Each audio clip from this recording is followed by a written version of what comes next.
കൊല്ലത്ത് നടക്കുന്ന CPIM സംസ്ഥാന സമ്മേളന വേദിയിലാണ് നമ്മളുള്ളത്. CPIM എന്ന് പറയുന്ന പാർട്ടിയുടെ ഏറ്റവും വലിയ പ്രത്യേകത അതിൻ്റെ ജനപിന്തുണ തന്നെയാണ്. പ്രായത്തിൻ്റെ അവശതകളൊന്നും തളർത്താതെ ഈ പ്രായത്തിലും പാർട്ടിയുടെ ഏത് പരിപാടിയിലും പങ്കെടുക്കുന്ന സഖാവ് ജയചന്ദ്രനാണ് നമ്മളോടൊപ്പമുള്ളത്. 86-ാം വയസ്സിലും പാർട്ടിയുടെ സംസ്ഥാന സമ്മേളനത്തിൽ പങ്കെടുക്കുവാനും നേതാക്കളെ കാണുവാനും സമ്മേളനത്തിന് അഭിവാദ്യം അർപ്പിക്കാനും വേണ്ടിയിട്ടാണ് ജയചന്ദ്രൻ സഖാവ് സമ്മേളന വേദിയിലെത്തിയിരിക്കുന്നത്. അദ്ദേഹത്തിൻ്റെ വിശേഷങ്ങളിലേക്ക് നമുക്ക് കിടക്കാം. ഇപ്പോൾ ഈ പ്രായത്തിനിടയ്ക്ക് എത്ര സമ്മേളനങ്ങളിൽ പങ്കെടുത്തിട്ടുണ്ട്? എല്ലായിടത്തും പോയിട്ടുണ്ട്, കേരളം മൊത്തം.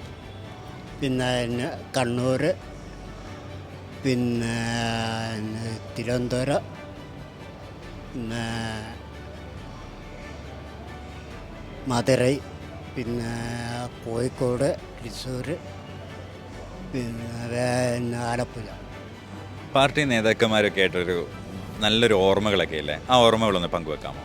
അത് നയനാർ മുഖ്യമന്ത്രി ആയപ്പം എല്ലാ പരിപാടിയും പങ്കെടുത്തത്. നയനാരും എല്ലാ ഉദ്ഘാടനത്തിനും പോയി പങ്കെടുത്ത്, പിന്നെ മുഖ്യമന്ത്രി പിണറായി വിജയൻ സഖാവ് എല്ലാ പരിപാടിയും ഉണ്ടോ അവിടെ കാണും. എങ്ങനെയുണ്ട് ഈ സമ്മേളനത്തിൻ്റെ ആവേശമൊക്കെ? എങ്ങനെയുണ്ട് കൊല്ലത്ത്?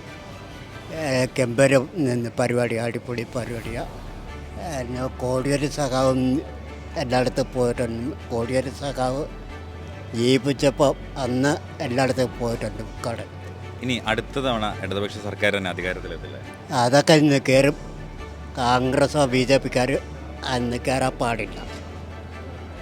കയറുന്നത് മുഖ്യമന്ത്രി പിണറായി വിജയൻ സഖാവാണ് കയറേണ്ടുള്ളത്. അത് NDA സർക്കാർ.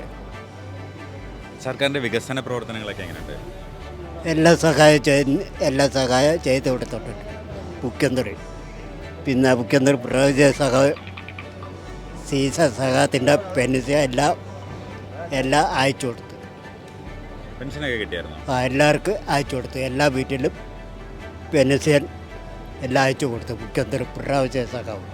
അതാണ് NDA സർക്കാർ. ആവേശം എങ്ങനെയുണ്ട്? ഉറപ്പാണ് LDF അല്ലേ? ആ, ഒരു മുദ്രാവാക്യം വിളിക്കാം. ദാസന സഖാവേ. ഇതാണ് സമ്മേളന വേദിയിൽ നമുക്ക് കാണുവാൻ സാധിക്കുന്നത്. പ്രായത്തിൻ്റെ അവശതകളൊന്നും തളർത്താതെ സഖാവ് ജയചന്ദ്രനെ പോലെയുള്ള ആളുകളാണ് LDF ഇടതുപക്ഷ സർക്കാരിൻ്റെ CPIMൻ്റെ ശക്തി എന്ന് പറയുന്നത്. ഇവിടെ മാധ്യമങ്ങൾ എത്രത്തോളം വ്യാജ വാർത്തകൾ നിർമ്മിച്ചാലും ജനപിന്തുണയോടുകൂടി സർക്കാർ വീണ്ടും ഉണ്ടാകും. ജനങ്ങളോടൊപ്പം CPIM ഉണ്ടാകുമെന്ന് സഖാവ് ജയചന്ദ്രൻ ഒരു മാതൃകയാക്കി തന്നെ നമുക്ക് പറയുവാൻ സാധിക്കും. ക്യാമറമാൻ പ്രകാശിനൊപ്പം നവജിത്ത് അഷ്ടമേന്ദ്രൻ, കൈരളി ന്യൂസ്.